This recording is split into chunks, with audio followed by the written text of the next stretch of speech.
वहाँ अनुपस्थिति में रहकर उसकी सुंदर वचनों को पढ़ने का, उसके अभ्यास करने का मौका प्रभु ने हमको दिया है, इसलिए मैं प्रभु को धन्यवाद देते हैं। आज बाइबल स्टडी है। बाइबल स्टडी का मतलब यह है कि वचन की अभ्यास, थोड़ा डीप और डिटेल्स पढ़ना, गहराई से पढ़ना और समझना, क्योंकि ये बहुत ज़रूरी है, बहुत ज़रूरी है। और इसके बारे में मतलब परमेश्वर की वचन को गहराई से समझना, ये परमेश्वर की वचन में लिखा है। विशेष पौलुस की पत्रियों में हम जब देखते हैं या पढ़ते हैं, उस पत्रियों में इसकी उल्लेख है। एक दो वचन हम उसकी संबंधित पढ़ेंगे। आइए, सबसे पहला तीतुस की पत्री, पहला अध्याय, उसका 9 वचन। Titus chapter 1 verse 9।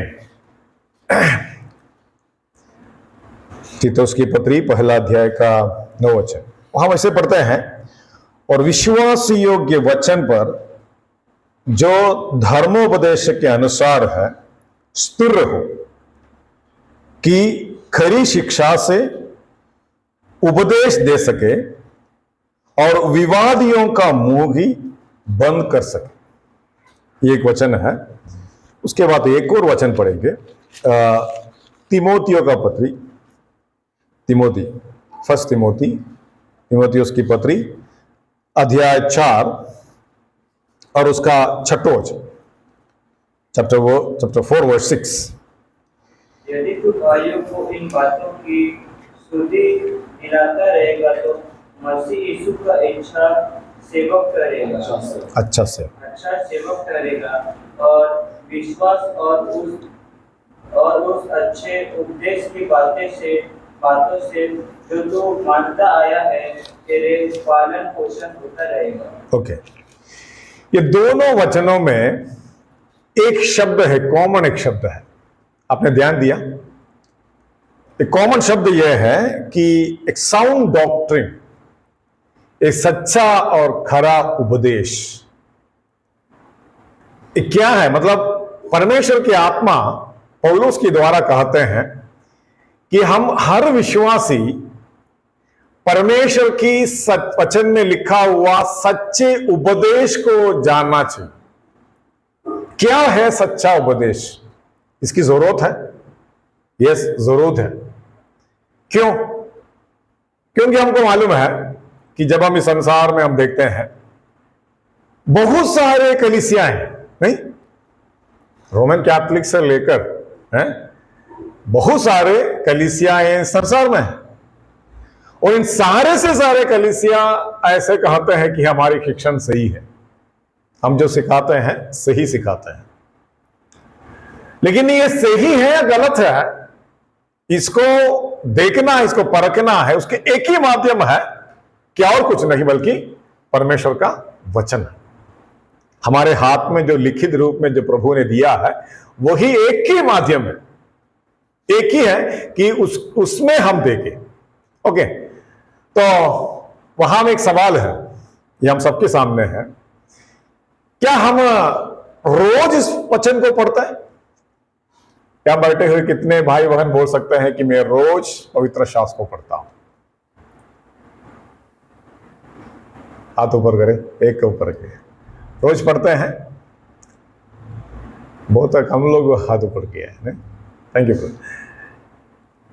क्यों रोज पढ़ना है? इसमें हम रोज पढ़ना है, और केवल ऐसे कैजुअल रीडिंग के बारे में नहीं बोल रहा हूं। और ये भी गलत है, आजकल बहुत अपने मंडली में कहते हैं कि एक साल में पूरा शास्त्र पढ़ के फिनिश करना है। और कुछ लोग हम देखते हैं दिसंबर 31 को ऐसे निर्णय भी लेते हैं कि प्रभु पिछले साल कर नहीं पाया, लेकिन अभी अगले साल करेंगे। और ये जो है मैं देखता हूँ अपने मंडली में हर साल सुनता हूँ हर साल सुनता हूँ, लेकिन सिर्फ है वो जो एक महीना चलते हैं उसके बाद भूल जाते हैं, है ना। ठीक है, वो भी अच्छा है, मतलब उसको बुरा तो नहीं है, पढ़ना है। लेकिन पवित्र शास्त्र के अभ्यास ऐसा नहीं होते, कैजुअल रीडिंग से नहीं होता। वचन जब पढ़ते हैं उसकी मनन करना जरूरी है। है ना। उस वचन को पढ़ना है, फिर से पढ़ना है, कम से कम 3-4 बार उसको पढ़ना है, और ये वचन क्या बताते हैं, क्या हमको समझाते हैं, ये हम समझना बहुत जरूरी है। ओके, मैं इसलिए टॉपिक आज लिया। बुधवार को हमारे जो गांव के अंदर एक मीटिंग था, वहां मैंने बातें कहा था, तो वहां भी एक उपदेश के विषय मैंने लिया था। मैं सोचता हूँ ये भी लेंगे। एक बेसिक बात है। मैंने कहा था वहां कुछ भाई लोग बहन लोग नहीं था। ओके, फिर से कहता हूँ, ये मैंने इन दिनों में ये सोचा कि मंडली में उपदेश, सच्चा उपदेश क्या है, ये सीखा है। ये मेरे साथ एक अनुभव है। इसलिए हम लोग नॉर्मली क्या करते हैं, इवन हमारे मंडली में, हमारे ब्रदरन कलीसिया में ऐसा है कि हम भाषण बहुत देते हैं, और क्या करते हैं, उसके एलिगोरिकली, मतलब ये वचन निकालेगा, उसकी अर्थ बताते हैं, और इसमें उदाहरण के साथ बताते हैं, समझाते हैं।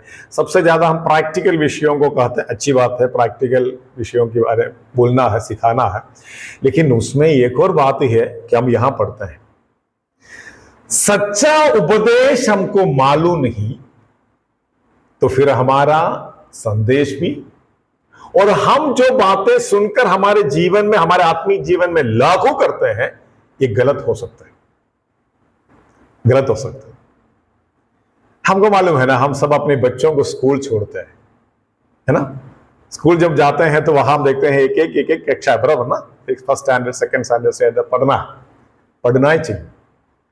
तभी क्या होता है, बच्चा क्या होता है, आखिरी में एक अच्छा पंडित, एक स्कॉलर विषयों में बन सकता है, या जब काम जो करना है वो काम परफेक्टली कर सकता है। ये सेम ऐसा है, और हम बहुत कुछ करते हैं आत्मिक तौर से, लेकिन ये सही है, ये गलत है, ये हमको समझना। तो हम परमेश्वर की वचन की जो खरा उपदेश है, ये हम समझना है। आज हमारे कलीसिया की एक प्रॉब्लम है, मैंने देखा है, सेवक लोगों को मालूम है, ओके, वचन क्या सिखाता है, सही शिक्षण क्या है, और प्राचीनों के बीचों में भी कुछ लोगों को मालूम है, सभी लोग नहीं, कुछ लोगों को इसकी जानकारी, लेकिन जब वो विश्वासियों के बीच में जाते हैं, बहुत सारे लोगों को पता ही नहीं। ओके, तो मैंने जो कहा, मेरे जो साथ हुआ है घटना, तो जैसे मेरा घर में 2 बहन लोग आया, ये कुछ नया मंडली का लोग, पहले बताए नहीं, इसलिए मेरे घर पे आकर मुझे बोला, हम लोग सुवार्ता बोलते हैं, सुवार्ता बोलने के लिए निकले हैं, तो वैसे आपके घर में आया। मेरे घर में सुवार्ता बोलने की जरूरत नहीं, ठीक है, वो छोड़ो। ओके, तो मैंने बोला ठीक है, अब कौन से मंडली के? उसने बोला हमारे मंडली का नाम नहीं रहता है। अच्छा, आपकी मंडली की उपदेश क्या है? नहीं, क्या उपदेश क्या है? हम लोग भी पिता पुत्र उसको विश्वास करते हैं, त्रिएक परमेश्वर है, ठीक है। फिर मैंने बोला जो आप आगे बोलिए, क्या है शिक्षण, क्या है, बताइए मुझे।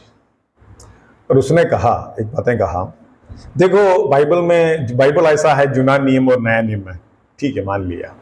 उससे बोला जुना नियम में पिता परमेश्वर ने काम किया, और नया नियम में पुत्र परमेश्वर काम कर रहा है, और जो आने वाला भविष्य में माता परमेश्वर काम करेगा। सुना जैसे माता परमेश्वर, उधर मुझे ऐसे देख रहे हैं, उधर ऐसे लिखा है इसमें परमेश्वर, माँ परमेश्वर, वो बोलते हैं माँ परमेश्वर, सही है ना। पुत्र होना है तो फिर कौन चाहिए? माँ बाप चाहिए ना, माँ बाप के द्वारा पुत्र होता ना है। मैंने बोला ये माँ परमेश्वर कहाँ है? असल बहुत जगह पर लिखा है माँ परमेश्वर। अच्छा, उसने शुरू किया कि गलेशियंस, क्या बोलते हैं हिंदी में इसको? गलातियंस, मराठी में गलती कर सकते हो, ओके, गलातियंस। ओके, तो वहाँ वो एक वचन मुझे दिखाया है, हमारी माँ यरूशलेम है, और वो पकड़ के जिधर जिधर होली स्पिरिट, पवित्र आत्मा के बारे में लिखा है, वो सब माँ है। पवित्र आत्मा के बारे में जिधर जिधर उल्लेख है, वो बोलते हैं पवित्र आत्मा नहीं है, वो मां परमेश्वर है। वो मां परमेश्वर काम करेगी भविष्य में। देखा एक शिक्षण, मुझे तो अजीब लगा। फिर वहां से हमारा चर्चा शुरू किया, और ऐसे ऐसे वचन को निकालते हैं, लोग जो पढ़कर कंफ्यूज हो जाते हैं, और वो कहते हैं संडे को इकट्ठा होना गलत है। शनिवार को इकट्ठा होना, क्योंकि शब्द सुना है ना, शब्द मानो, शब्द कभी होता है? सैटरडे को होता है। तो संडे किधर लिखा है क्या? संडे करके किधर लिखा है क्या? प्रॉब्लम है जो हमारे घर पे आएगा तो क्या करते हैं, तो सही है, कंफ्यूज है, लेकिन चलो ब्रदर को फोन करेंगे नहीं तो ब्रदर आएगा तो पूछेंगे, होता है, मैंने सुना है ये तो ठीक है आप बोल रही है, लेकिन देखते हैं, मुझे तो इतना कंफर्म नहीं है, ब्रदर को पूछेंगे। ये बोलना गलत है, ये बोलना गलत है, समझना बहुत जरूरी है। इसलिए जो सच्चा शिक्षण, साउंड डॉक्ट्रिन परमेश्वर के वचन में, जो बाइबल में कुछ बेसिक बातें हैं, तो वो समझना बहुत जरूरी है, बहुत जरूरी है। ओके, 67 पुस्तक हमारे हाथ में, राइट ना, 66 बुक्स है हमारे हाथ में। इसमें मैंने कहा कि हम जुना करार या जुना नियम और नया नियम। अच्छा ठीक है, वहां सवाल है कि आप फुल बाइबल की फॉलो करते हैं या जुना नियम की फॉलो करते हैं, नया नियम की फॉलो करते हैं?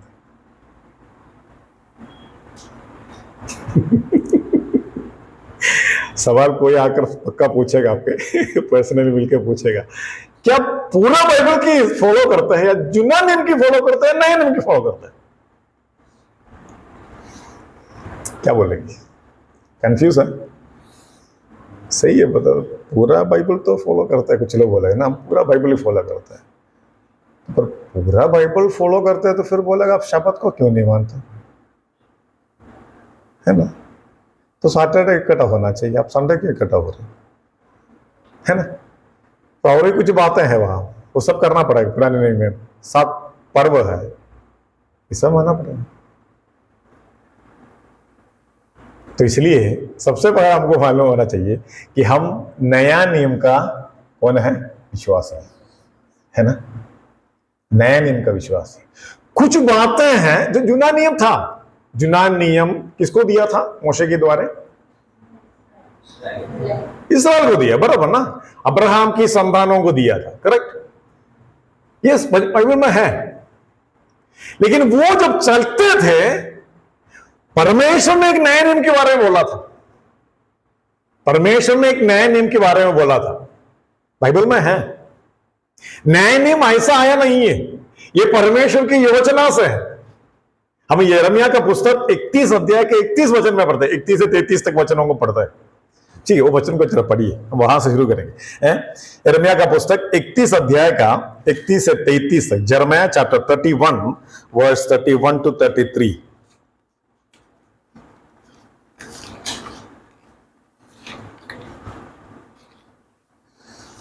यहोवा की यही वाणी है, सुन, ऐसे दिन आने वाले हैं जब मैं इस्राएल और यहूदा के घरानों से नई वाचा बांधूंगा। वह उस वाचा के समान ना होगी जो मैंने उनके पुरखाओं से उस समय बांधी थी, जब मैं उनका हाथ पकड़कर उन्हें मिस्र देश से निकाल लाया, क्योंकि यदि भी मैं उनका पति था तो भी उन्होंने मेरी वो वाचा तोड़ डाली। 33 तो पढ़ेगा। परंतु जो वचन मैं उन दिनों के बाद इस्राएल के घराने से बांधूंगा वह यह है, मैं अपनी व्यवस्था उनके मन में समाऊंगा और उसे उनके हृदय पर लिखूंगा, और मैं उनका परमेश्वर ठहरूंगा और वे मेरी प्रजा ठहरेंगे। यहोवा की यही वाणी है। ओके, एक भविष्यवाणी है, यिर्मयाह के द्वारा हुआ भविष्यवाणी, और ये भविष्यवाणी के वचन को हम समझना बहुत जरूरी है। ओके, यहां हम एक नया नियम के बारे में कहते हैं, न्यू कवेनेंट के बारे में कहते हैं। आपको मालूम है, एक बात है मन में रखना, मैं बताऊं, ये जो संदेश नबियों की पुस्तक जो है, एशिया के पुस्तक से लेकर मलाकी तक जो पुस्तक है, इसमें कहीं ऐसा जो क्या बोलते हैं, कुछ संदेश है या कुछ प्रोफेसी है, भविष्यवाणी है, इसका डबल पूर्तिकरण होता है, डबल फुलफिलमेंट। ओके, सभी नहीं, कुछ वचन, मतलब ये बोलने के बाद एक इमीडिएट फुलफिलमेंट है, जल्दी से होने वाला एक पूर्तिकरण होता है। ओके, और उसके बाद यही वचन का फिर से एक पूर्तिकरण होता है, इसको होता है डबल फुलफिलमेंट। ओके, वो उसमें है, एक वचन है हमें अभी पढ़ा। ओके, क्योंकि जैसे 31 वचन को जब पढ़ते हैं वहां परमेश्वर क्या बोलते हैं, मैं इस्राएल के साथ, ऐसा है ना सर, है ना, इस्राएल के घराने के साथ में एक करार बांधूंगा। तो उसमें हम देख सकते हैं ये परमेश्वर इस्राएल के साथ है ना जो बनाने वाला करार के बारे में कहते हैं, क्योंकि आगे के वचन में क्लियर है, प्रभु बोलते हैं मैंने कुछ करार बांधा था है जब तुम इस्राएल से निकला, है ना। हम देखते हैं अब्राहम से लेकर अब्राहम के साथ करार बांधा परमेश्वर ने, वहां से शुरू हो गया, और उसके बीच में हम देखते हैं कई करारों को देखते हैं, लेकिन अभी परमेश्वर बोलते हैं एक नया करार में बांधने वाला। ओके, लेकिन हम कैसे कर सकते हो कि इमीडिएट फुलफिलमेंट है, मतलब जल्दी और जल्दी एक पूर्तिकरण होने वाला है, वो वचन है हम 33 में देखते हैं।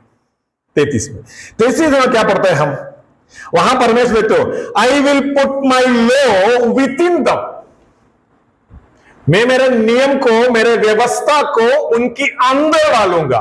इसका मतलब जब परमेश्वर कहते थे, व्यवस्था कहां मिलते हैं, परमेश्वर ने जब 10 नियमों को दिया, कैसा दिया, मन में लिखे दिया, नहीं, है ना, है ना। तो यहां में एक ऐसी घटना होने वाला है, कभी हुआ नहीं, इस्राएल के इतिहास में हुआ, ना दुनिया के इतिहास में हुआ, ऐसे घटना होने वाला है, ऐसे करार में कुछ लोगों के साथ बनाने वाला है। तो वो करार में एक चिन्ह है, एक चिन्ह देते हैं, चिन्ह यहां पढ़ते हैं, मैं मेरी व्यवस्था को, मेरे वचन को कुछ मनुष्यों के हृदय के अंदर डाल दूंगा। देखो वहां है ना, my laws within them and on their heart I will write it. देखो वहां, मैं पत्थर के ऊपर नहीं लिखने वाला है, मैं हृदय के ऊपर लिखने वाला हूं, मैं हृदय के ऊपर लिखने वाला हूं, और I will be their God and they shall be my people.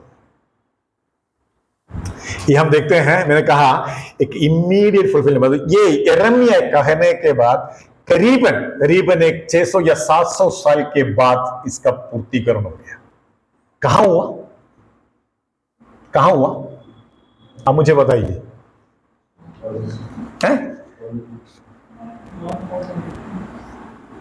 जोर से बोलिए, बता। जॉन 4:24 में। अच्छा, क्या है,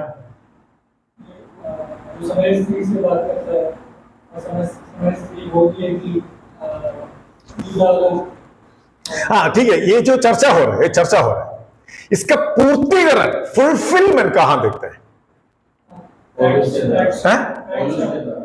पौलुस के द्वारा,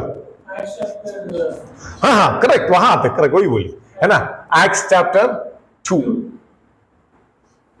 है ना, वहां वो घटना को देखो। ओके, वो वचन को पढ़ना बहुत जरूरी है, तभी उसमें कुछ बेसिक बात है। आइए वहां प्रेरितों का काम दूसरा अध्याय उसके हमको पढ़ना है, अध्याय 2 उसका 36 से लेकर 36 और 37 को पहला पढ़ी। इस्राएल का सारा घराना निश्चित रूप से जान ले कि परमेश्वर ने उसी यीशु को जिसे तुमने क्रूस पर चढ़ाया प्रभु भी ठहराया और मसीह भी। तब सुनने वालों के हृदय चिढ़ गए और वे पतरस और शेष प्रेरितों से पूछने लगे, हे भाइयों, हम क्या करें? ओके, वहां रुको 37 में एक विशेष, एक सबसे पहला हुआ एक घटना दिवस में 36 तक हम क्या देखते हैं, 36 तक पेत्र का एक भाषण है ना, कम समय का, मतलब बहुत शॉर्ट एक मैसेज है, और ये सुनने के बाद बहुत सारे लोग इकट्ठे हैं, उनसे कुछ लोगों पूछने का कारण कुछ पूछा कि हम क्या करो भाइयों, लेकिन ये पूछने का, ये सवाल उसके अंदर से आने का एक कारण भी है, वो बहुत इंपॉर्टेंट है। क्या पढ़ते हैं वहां है, जो सुनने वालों का हृदय छीत गया, इसको कहते हैं तारण की शुरुआत। समझ में आया? ये हृदय को छीद लिया तो फिर उसका जो चिन्ह है बाहर कैसा दिखता है, कैसे दिखता है? ये हृदय में होते काम। अरे आप सब उधार पाए ना, अब पीछे जाइए, अभी पीछे जाइए, अब कितना साल पहले उधार हुआ? 1 साल पहले, 2 साल पहले, जाइए उस समय की ओर। प्रभु के दास आया, सुवार्ता बोला, राइट, उधार हुआ। कैसे उधार हुआ? कब क्या हुआ था? असलियत क्या क्या अनुभव को हुआ था? ये नहीं हुआ। हृदय छीन लिया तो क्या हो गया? आंसू होता है ना, जो हृदय, हम क्यों रोते हैं? शरीर को दर्द होता है, हम रोते हैं, लेकिन उससे ज्यादा जब दिल को जब लगता है, रोते हैं कि नहीं? यस। और कारण क्या है? इन भाइयों को समझ में आया हमने पाप किया। और विशेष यहां पढ़ते हैं कि यहूदी लोग, 10 अध्याय तक जो बातें लिखा है वो यहूदियों के बीच में, इस्राएल में वो घटना है ना। 9 अध्याय तक, 10वें बात बदल गया, मतलब एक अन्य जात भी आ गया। ओके, तो वहां तक जो है कि जो हो रहा है सिर्फ इस्राएल में हो रहा है, इस्राएल में हो रहा है। हमेशा याद रखना, एक व्यक्ति बोलने से या उद्धार के बारे में बोलकर कैसा उद्धार होना है वो बोलने से, दूसरा जो सुनकर उसको दोहराने से उद्धार नहीं होता। ये बहुत लोग कंफ्यूज कर रहे हैं। सुवार्ता देगा, जिसको अच्छा लगता है वो बोलते हैं अच्छा लगता है, सुवार्ता हमेशा अच्छा लगता है। यीशु मसीह अच्छा है ना, यीशु मसीह जिसका सुवार्ता भी अच्छा है। और आके फिर क्या करेगा? ये पूछते हैं, कौन पूछते हैं? सुवार्ता बोला भाई पूछते हैं, तेरे को उद्धार होना है? हाँ, उद्धार होना है, उद्धार होना है, ठीक है, मेरे पीछे दोहरा, मेरे पीछे दोहरा, हो जाता है उद्धार? नहीं होता। आप अगर ऐसा है तो फिर रोमियो का पत्री में क्या लिखा है? रोमियो का पत्री में क्या लिखा है? पढ़ा ना रोमियो का पत्री में, है ना, यीशु को प्रभु होकर मुझसे ओह है ना, हो गया उद्धार। तो वही तो कर रहे हैं। इसलिए मैंने बोला वचन को सही ढंग से समझना बहुत जरूरी है। वचन और ये 37 दोनों को जोड़ना है। प्रेरितों का काम 2 अध्याय का 37 वचन और रोमियो का पत्र, इसको जोड़ना है। जोड़ेगा तभी वहां चित्र क्लियर है। समझ में आया? आप एक वचन के ऊपर देखेंगे, आपको वहां जो पिक्चर जो है, चित्र है, क्लियर नहीं होता है उद्धार का। समझ में आया? ये दोहराना ही है, ये बोलना ही है, बोलना है। लेकिन कब बोलना है? जब वचन हृदय में जब जाएगा, जो हृदय के अंदर वचन काम करेगा, तब इनसे सवाल आना है, सुनने वालों की ओर से सवाल आना है, बोलने वालों की ओर से नहीं, सुवार्ता बोलने वालों की ओर से नहीं। आज हम गड़बड़ कर रहे हैं, ठीक है। इसमें भी शैतान काम कर रहा है, इसमें भी शैतान काम करता है। शैतान बहुत क्या बोलता है, बहुत इंटेलिजेंट है ऐसा काम करता है। मैंने एक घटना को देखे, मैं बोलता हूं। हम लोग के हिंदू घर में जो शिंदे करके कोल्हापुर के यहाँ, उनके घर में हमको बुलाया। तो एक भाई वहाँ सुवार्ता दिया, और सुवार्ता सुनकर जिसने बुलाया उनका पत्नी रोया, पत्नी रोया, तो रोया, प्रार्थना हो गया। और हमारे टीम में एक भाई था, उसने बोला ब्रदर उसकी उद्धार हुआ होगा, उसकी उद्धार हुआ, रोया ना, वचन के अनुसार रोया ना है ना। मैं बोला नहीं होगा, क्योंकि कुछ लोग जब वचन को सुनते हैं, सुवार्ता सुन यीशु मसीह के बारे में जो सुनते हैं, वो रोते हैं पाप के कारण नहीं, वो रोते हैं, कई बार कुछ लोग रोते हैं उनकी जीवन की समस्या जब मन में आ जाते तब रोते हैं। हम कंफ्यूज हो जाते हैं, अरे रोए ना नहीं नहीं, हर रोना ये वचन के अनुसार नहीं होता है। ये पाप के कारण रोना, जो व्यक्ति अगर जो पाप उसके सामने आते हैं, जब रोते हैं, ये पूछते हैं भाइयों उनको क्या करना है। ओके, और उसी वचन में उसी आगे हम जब पढ़ते हैं, आगे पढ़ते हैं एक और वचन 38 पढ़िए 38। उनसे कहा, मन फिराओ और तुम में से हर एक अपने अपने पापों की क्षमा के लिए यीशु मसीह के नाम से बपतिस्मा ले, तो तुम पवित्र आत्मा का दान पाओगे। अच्छा, पाप क्षमा के लिए बपतिस्मा लेना, बपतिस्मा ले तो पाप क्षमा हो जाता है, बपतिस्मा ले तो पवित्रता मिल जाएगा, ये वचन नहीं मैं नहीं बोल रहा हूं, शास्त्रों में लिखा है। पेत्र बोलते हैं क्या करो, पश्चाताप करो, रिपेंट, और तुम्हारे पाप की क्षमा मिलना है तो क्या करना है, बपतिस्मा लो। ऐसा है क्या?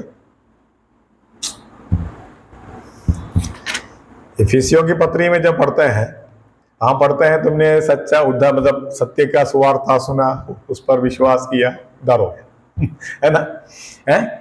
और वही वचन में पढ़ते हैं कृपा से विश्वास की द्वारा उद्धार। वहां तो बपतिस्मा तो नहीं आ रहा, फिर यहां क्यों? कभी सोचा आपने? ये भी एक शिक्षण है कुछ लोगों का, बपतिस्मा ले लो पाप क्षमा मिल जाएगा, बपतिस्मा ले लो स्वर्ग जाएगा। वाह, कितना अच्छा है नहीं है? मराठी में बोलते ना अजून एक अंगुल अंगुल मतलब स्नान है ना, एक और स्नान। कुछ लोग हमें रोज स्नान करते हैं ना, और ये तो 10 लोगों के सामने स्नान होता है 10 लोगों के सामने स्नान होता है, उसमें पाप क्षमा मिल जाता है, ऐसा है। फिर यहां क्यों कहा, ये वचन को समझना है, उसके कॉन्टेक्स्ट को देखना। मैंने कहा ये जो सुनने वाला कौन है, वहां जो जितने इकट्ठे हैं कौन है, वो लोग यहूदी है। उनके बीच में यहां पेत्र कहते हैं, पेत्र वचन बात में नहीं बोला है, सिर्फ यहां ही बोला है। ओके, इसका मतलब यह है जो सुनने वाला यहूदी है, सारे यहूदी राष्ट्र के ऊपर एक पाप है, एक कॉमन एक पाप इस्राएल राष्ट्र के ऊपर है, यह परराष्ट्रीय अन्य जातियों के ऊपर नहीं है। समझ में आया? वो क्या पाप है? हर व्यक्ति पापी है, यहूदी भी पापी है, लेकिन उनके ऊपर एक और पाप है, वो लाया है उसने। हाँ, क्रूस पर मारा ना, वो क्या बोला था उस समय?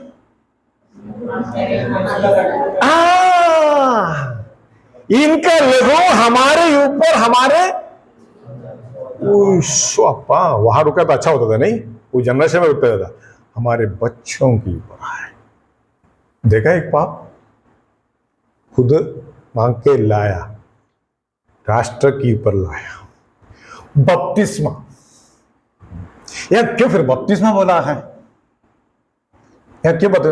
क्योंकि बपतिस्मा का जब हम बपतिस्मा के पढ़ते हैं, उसमें एक मैसेज ऐसा है, बपतिस्मा का अर्थ में आ जाता है कि जब आप बपतिस्मा लेते हैं, आप एक संदेश दुनिया को देते हैं। क्या संदेश देते हैं?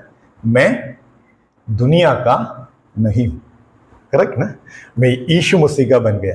मतलब आपके देख के हृदय के जो विश्वास है उसका प्रकट आप करते हो, लेकिन साथ साथ एक मैसेज आप दुनिया को देते हैं कि मैं आज से दुनिया का नहीं हूं, I not belongs to the world, I belongs to Jesus Christ, मैं यीशु मसीह का हूं, है ना। जब ये लोग जब बपतिस्मा लेते हैं, ये मैसेज हुए इस्राएल राष्ट्र को देते हैं। समझ में आया? जो पाप हमारे ऊपर है, जो पाप हर एक यहूदी के ऊपर है, उससे हमारा क्या हो गया? पाप क्षमा। पेत्र वही बोलते हैं पाप क्षमा। वो जो पर्टिकुलर एक पाप है जो सिर्फ और सिर्फ यहूदियों के ऊपर है। यहां 3000 लोग उद्धार पाया, बपतिस्मा लिया। समझ में आया? इसलिए ये वचन फिर से दोहराए नहीं, फिर से किधर लिखा ही नहीं है। विश्वास के द्वारा उद्धार होता है। बपतिस्मा क्यों लेता है? बपतिस्मा क्यों लेता है? क्योंकि प्रभु यीशु मसीह के आज्ञा, इसका पालन करना है ना। फिर रोमियो का पत्र 6वां अध्याय में उसका अर्थ बताया गया है क्यों। ओके, तो यहां हम देखते हैं अभी उसी वचन में आइए, उसी वचन में। अब देखो उस वचन में जब हम 42 में आते हैं, 42 में जब आता है, यहां कलीसिया का स्थापन हो गया, 3000 लोग उद्धार पाया, बपतिस्मा लिया, हो गया मंडली का स्थापन हो गया। मैंने कहा यिर्मयाह की पुस्तक 31 अध्याय का 31 वचन से जो पढ़ते हैं, उस वचन विशेष 33 में लिखा गया वचन का पूर्तिकरण, इमीडिएट फुलफिलमेंट यहां हो गया। कौन आया हृदय में? पवित्र आत्मा आ गया। समझ में ना? समझ में? पवित्र आत्मा आने से परमेश्वर का वचन है ना, देखा, एक नया एक्सपीरियंस है। ये कभी यहूदियों को इस्राएल में नहीं हुआ, किसी को नहीं हुआ। हमको माने जो पवित्र विषय पढ़ते हैं, इस्राएल में भी पवित्र आत्मा का काम हुआ है, विशेष नबियों के जीवन में। कैसा हुआ? जब उतरते हैं, अपना काम जब हो जाते हैं, तुरंत निकल जाते हैं। पवित्र आत्मा किसी मनुष्य के अंदर हमेशा नहीं रहता था, लेकिन यहां से बातें बदल गया। पवित्र आत्मा हमारे हृदय में आया और ये कब तक हमारे साथ में रहेगा? मृत्यु तक, नहीं तो यीशु मसीह के आगमन तक। क्यों मृत्यु तक? क्यों मालूम है क्या? हमारे आत्मा को सुरक्षित एक जगह पर लेके जाना है। ये पवित्र आत्मा का जिम्मेदारी है, क्योंकि बीच में जो स्वर्ग हम कहते हैं, वहां प्रभु बैठते हैं या वहां आराधना चलते हैं, उसके और इसके बीच में एक जगह है। वहां वो जगह कुछ लोगों ने कब्जा करके रखा है, कुछ आत्माएं ने। कौन? शैतान, उसके कब्जे में है। तो हमको मरने के बाद विश्वासी की आत्मा को सुरक्षित लेकर जाना है। ओके, ठीक है, वो छोड़िए। 42 में 42 में क्या पढ़ते हैं वहां? और वे प्रेरितों से शिक्षा पाने और संगति रखने और रोटी तोड़ने और प्रार्थना करने में लगे।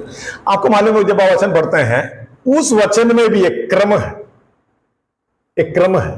वो क्रम कैसा है? सबसे पहला क्या है? प्रेरितों का शिक्षण।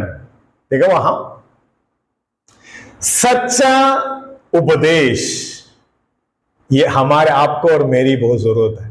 सच्चा उपदेश, कलीसिया क्या है, कलीसिया की शिक्षण क्या है, मैं क्या पकड़ना है, क्या छोड़ना है, इन सारी बातें मुझे सबसे पहला समझना जरूरी है। ये 10 साल के बाद नहीं, बपतिस्मा लेके मंडली में आने के बाद 10 साल के बाद नहीं, मुझे शुरुआत में समझना। मुझे हर दिन की सुबह या ना शुरुआत, दिन की शुरुआत में समझना चाहिए मैं क्या करता हूं। तो इसी वजह क्रम में सबसे पहला है कि वो प्रेरित होगा शिक्षण, अपोस्टल्स डॉक्ट्रिन। इसको हम समझना बहुत जरूरी है। अगर नहीं समझा तो क्या हो जाता है? एक वचन पढ़े, इफिसियों का पत्री, इफिशियंस चैप्टर 4, इफिसियों का पत्री चैप्टर 4 अध्याय 4 14 वचन 14 पढ़िए। ताकि हम आगे तो बालक न रहे, जो मनुष्यों के तर्क, विद्या और चतुराई से, उनके भ्रम की युक्तियों के और उपदेश के हर एक झोंके से उछाले और इधर उधर घुमाए जाते हो। हाँ, देखा वहां, अगर प्रेरितों का शिक्षण, वो अगर उस ज्ञान या उस वचन आपको मिला नहीं होगा तो आपके लिए धोखा है। यहां हम एक चेतावनी दे रहे परमेश्वर की आत्मा। समझ में आया? मालूम है ना, यहां से हवा मारेगा तो जितनी जाड़ है तो हवा वहां से मारेगा तो उस तरफ जाते, बराबर ना। फिर दिशा बदल के आएगा तो उस तरफ जाते, बराबर ना। आज बहुत सारे विश्वास ऐसे ही। 10 साल मंडली में आते हैं तो 11 साल हो जाते दूसरा एक आ जाता है, भाई ये गलत है, यही सही है क्या? उनको लगता है हाँ सही है, फिर उसका पीछे चलता है। देखा कैसे? फिर उसका भी चलता है और सुनने में अच्छा लगता है। हमारी प्रॉब्लम क्या मालूम है क्या? हमको जो पसंद है वो हम लेते हैं, इसलिए हम ऐसे शब्द की इस्तेमाल करते हैं, मेरा मर्जी है। कुछ लोग मैंने सुना है कि एक दूसरे को बोलते हैं, इवन क्या बोलते हैं, परिवार के अंदर बोलते हैं, अरे सेवक या पास्टर है कि वो बहुत सारे बातें बताते बेटा, लेकिन अपना जो मर्जी से चलेगा, हमको जो अच्छा लगता है ना, पसंद होता है ना, वही लेगा। ये मैंने भी ये सुना है कि घर में जो बोलते हुए, यहाँ नहीं महाराष्ट्र में,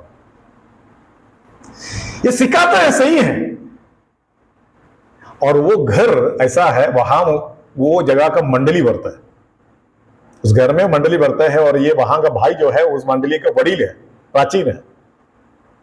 और वो उसका मिसेस अपने बच्चों को सिखाते हैं कि अपना जो पसंद है वो ले लेना बाइबल से, जो पसंद नहीं, अच्छा नहीं लगता है उसको मत लो। क्या हो गया मालूम उसका परिणाम? जो कलीसिया बढ़ते थे अभी वो कलीसिया नहीं। और उनके 3 बच्चे हैं, एक जाके कैथोलिक से शादी किया, दूसरा जाते हिंदू से शादी किया है, तीसरा भी एक का शादी हो गया, एक बार शादी हो गया डिवोर्स कर फिर दूसरा को लिया। देखा परिणाम?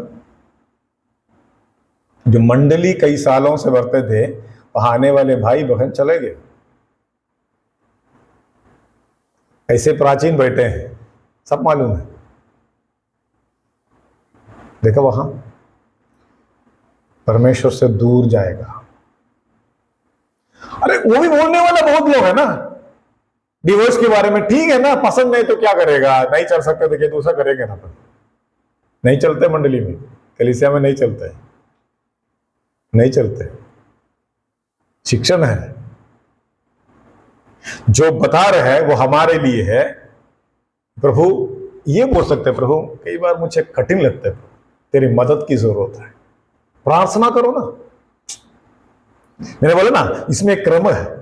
एक क्रम ऐसा है कि पहला प्रेरितों का उपदेश को समझ ले, समझने से बहुत बातें तुमको समझ में आएगा। एक बार प्रेरितों की उपदेश को समझ लिया तो परमेश्वर की संबंध बहुत बातें तुमको समझ में आएगा। फिर तुमको आगे बोला संगति, उसके बाद संगति आता है ना, फेलोशिप। ये संगति 2 है, परमेश्वर के साथ और परमेश्वर की लोगों के साथ, है ना। अगर परमेश्वर के साथ संगति मजबूत है तो परमेश्वर की लोगों के साथ भी संगति मजबूत रहेगा।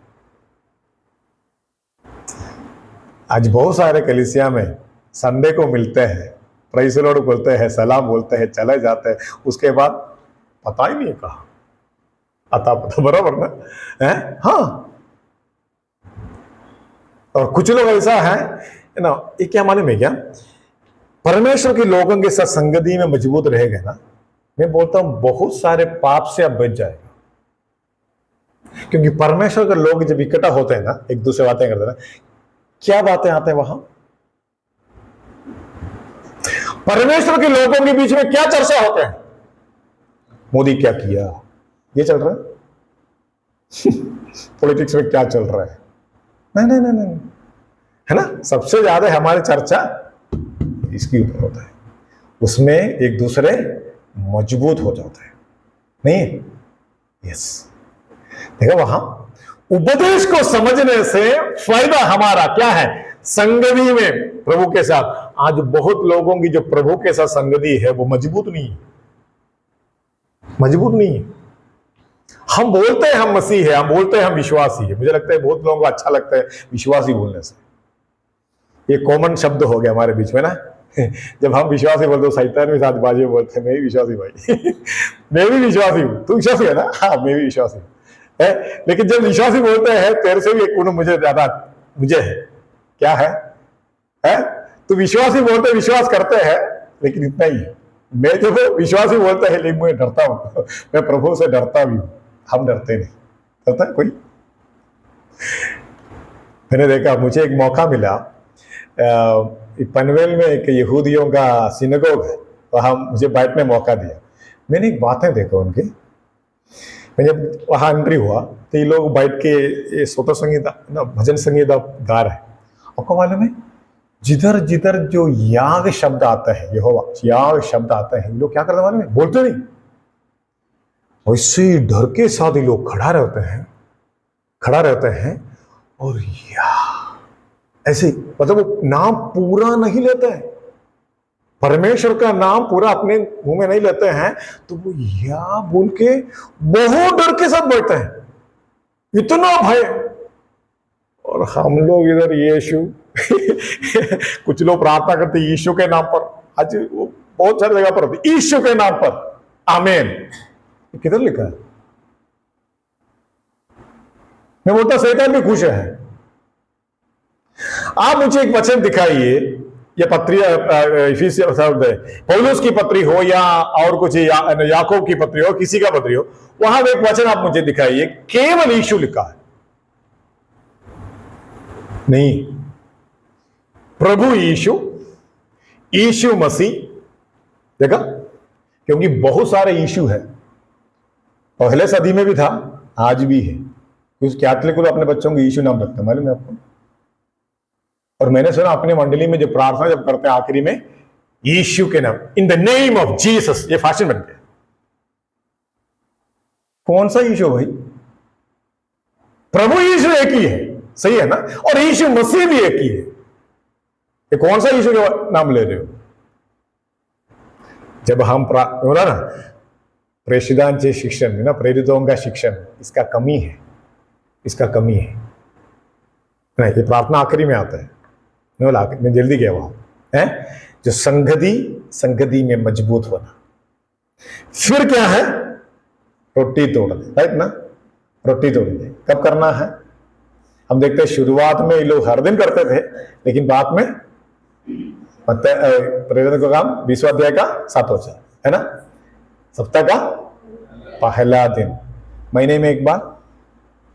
सुना क्या कुछ लोग करते हैं, सेंटर पास्टर आएगा तुम करेगा। हमारे मंडली में 6 महीने में एक बार होता है। अच्छा, रूस से ऐसा करते उधर उपवास रखकर ही हम आते हैं। उपवास के बिना मैं इससे भागी नहीं होता। शास्त्र में लिखा है क्या? नहीं है। मतलब कुछ लोग अपने मर्जी से करते हैं, प्रेरितों का शिक्षण की फॉलो नहीं करते हैं, अपने मर्जी से करते हैं, अपने मंडली का है ना, अपने मंडली अपना शिक्षण, हम जो बोलते हैं वो गलत है। मंडली कलीसिया तेरा नहीं है, कलीसिया यीशु मसीह का है। यीशु मसीह ने शिक्षण दिया है, उसके अनुसार कलीसिया चलना है। देखो वहां सप्ताह का पहला दिन, मैं कई बार सोचता है वचन को पढ़ के, ये क्या प्रभु है हमारे साथ जब करार बांधा और वो कहते हैं सप्ताह का पहला दिन मुझे दे, बाकी सोमवार से शनिवार तू ले ले, ऐसा ही है ना? और हम क्या करते हैं? उस दिन भी लूटते हैं, उस दिन भी अपना काम के लिए। कुछ भाई लोग जब आते हैं, मैं देखता हूं, यहां का बात में देखता हूं, 9 बजे या 10 बजे आ रखा है तो भाग के आते हैं, भाग के आते हैं, बैठते हैं, फिर देखते रहते हैं कब खत्म होगा, कब खत्म होगा। 2 घंटा है और ये जैसा कहो आमीन बोला तो कुछ भाई लोग गायब हो जाते हैं। आते हुए देखा, बाद में जो प्रेसिडेंट देने के लिए कहते तो आप नहीं गायब। क्या चल रहा है मंडली में? टाइम नहीं ब्रदर, समय नहीं हमारे पास, हमको बहुत काम करना है। तो परमेश्वर का समय भी लूट रहा है, ये गलत है, बिल्कुल गलत है। पूरा दिन प्रभु ने मांगा और तुम 2 घंटा मुश्किल से दे रहे। कमाओ कमाओ, तो ऐसे पॉकेट में पैसा आ जाएगा किधर? उसमें नीचे बड़ा होल है।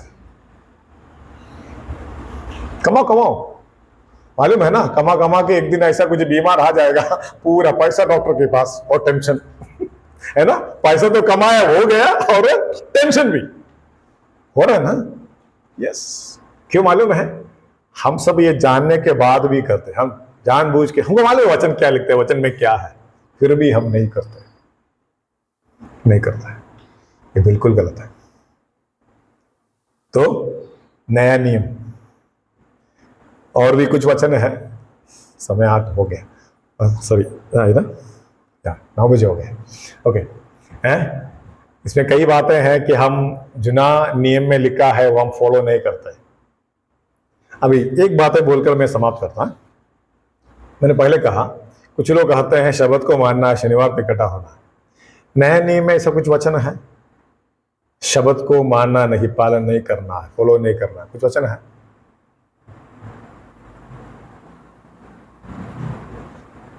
ठीक, आइए।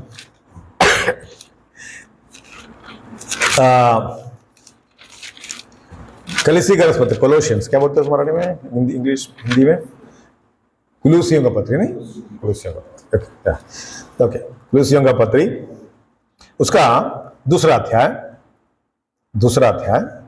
16 और 17 वचन, ध्यान से पढ़ना वचन, 16 और 17 वचन।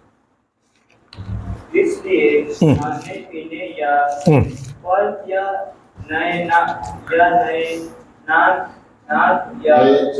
चांद या सब के विषय में तुम्हारा कोई फैसला ना करे, क्योंकि ये सब आने वाली बातों की छाया है और मूल वस्तुएं मसीहा की है ना। इसमें कुछ बात समझ में आए? परमेश्वर के वचन बोल रहे तुम सब कुछ कर, ये सारी बातें कहां देखते हैं हम? यूनानी में देख सकते हैं। शब्द भी है, उनका कुछ विशेष दिन है ना। आज एक क्रिस्ती लोग कुछ विशेष दिन होता है ना। कौन सा दिन है? क्रिसमस, नाताल, मराठी में नाताल बोलते हैं, विशेष दिन है प्रभु। हमारे वहाँ कुछ नामधारी क्रिस्ती है, एक ऐसे भाई है हमारे वहाँ, टायर का काम करते हैं, तो वो साल में सिर्फ 2 ही दिन उनका कलीसिया में जाता है, विशेष दिन। एक तो क्रिसमस है, दूसरा गुड फ्राइडे है। मुझे बोलते हैं पास्टर ये बहुत विशेष दिन है हमारे लिए। उसी दिन साल में 2 बार मंडली कलीसिया में जाना है, नाताल फिर गुड फ्राइडे।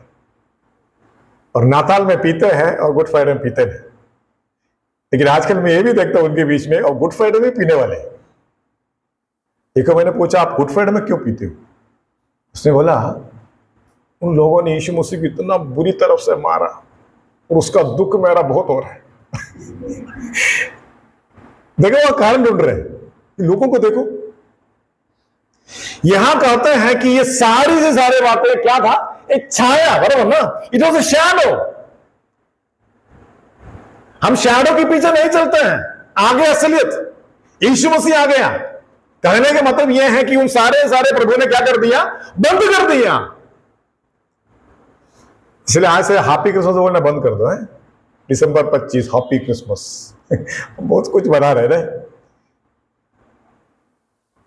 हैप्पी क्रिसमस, मरी क्रिसमस उनके साथ। दिसंबर 25 में किधर हुआ है? दिसंबर 25 में यीशु मसीह का जन्म हुआ? नहीं, बाइबल ने हुई कि नहीं। लेकिन हम उसके साथ हम भी करते हैं, है ना। और कुछ विशेष दिन हमारे जीवन में विशेष दिन है। और हम देखे जाएगा ये बर्थडे बहुत मनाते लोग है ना, बर्थडे। ये तो अविश्वासियों के बीच में तो बहुत करते हैं, आज विश्वासियों के भी करते नहीं। अच्छा ठीक है, आपको कौन सा दिन अच्छा होना चाहिए? या पापी होकर जन्म हुआ उस दिन अच्छा है, या क्या बोलते हैं संत होकर दोबारा जन्म हुआ वो अच्छा है? कौन सा दिन आप बना रहे हो? समझ में आया? हम अपने बच्चों को आदत डालते ना, हैप्पी बर्थडे हो, केक लाते हैं, काटते हैं, खाते हैं, ठीक है। और ये क्या करते हैं? विश्वासी आने के बाद भी वो प्रभु को बोलते हैं पापी हो, जन्म हो गया संसार में, बहुत अच्छा प्रभु, है ना। लेकिन क्या भूल जाते हैं? वो जो दिन भूल जाते हैं जिस दिन आपका और मेरा उद्धार हुआ, वही इंपॉर्टेंट होना चाहिए ना हमारे लिए, है ना। दोबारा जन्म हुआ, प्रभु के भवन में मुझे जगह मिला। हम इंपॉर्टेंट को भूलते हैं और हम और कुछ बातें जो बेकार है, जो दुनिया करते हैं, हम अपने जीवन में लागू कर देते हैं। गलत बात है।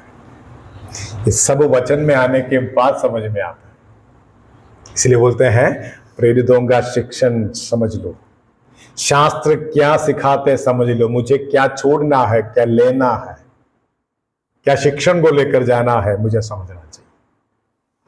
ओके, इससे और भी बहुत सारे बातें हैं, और भी बहुत सारे बातें हैं शिक्षण के ऊपर। ये आज के लिए पढ़ना है, अगर पढ़ेगा। ओके, आखिरी में जिधर हम शुरू किया उस वचन को पढ़ के समाप्त करेंगे। तिमोथी का पत्री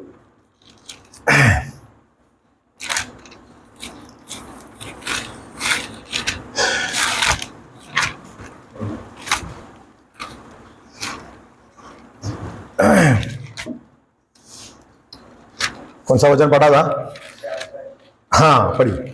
यदि तू भाइयों को इन बातों की श्रुति दिलाता रहेगा तो मसीह यीशु का अच्छा सेवक ठहरेगा और विश्वास और उस अच्छे उपदेश की बातों से जो तू मानता आया है तेरा पालन पोषण होता रहेगा। आखिर शब्द को देखो, तेरा पालन पोषण होता रहेगा। इसका मतलब क्या है? मतलब न्यूट्रिशियस फूड ऐसा बोलते हैं इसको, आहार। हमको मालूम है ना, हम खाते हैं ना, है जिसमें न्यूट्रिएंट ज्यादा है, कैलोरी ज्यादा, क्या क्या बोलते हैं हम लोग इसमें। आजकल मैंने देखा बहुत ऐसे लोग हैं कि खाना के ऊपर ब्रदर ये खाना है वो खाना है, बहुत हम उस पर ध्यान देते हैं ताकि हमारा शरीर मजबूत होना है। लेकिन आत्मा, हमारे अंदरूनी मनुष्य कैसा है? ये जो भौतिक शरीर, इस शरीर के ऊपर इतना ध्यान देते हैं, लेकिन अंदर एक मनुष्य, उसका जन्म हुआ, उसको वचन बोलते हैं अंदरूनी मनुष्य। अंदरूनी मनुष्य दुर्बल है या मजबूत है? उसको मजबूत करना है, उसकी पालन पोषण होना है, तो यहां परमेश्वर की आत्मा कहते हैं क्या है? उसके वचन में मजबूत रहो, मजबूत रहो। प्रभु हमारी सहायता करें आने वाला दिनों में प्रभु की वचन पढ़ने, समझने और उसके अनुसार चलने में प्रभु हमारी सहायता करें। परमेश्वर की धन्य नाम की महिमा हो।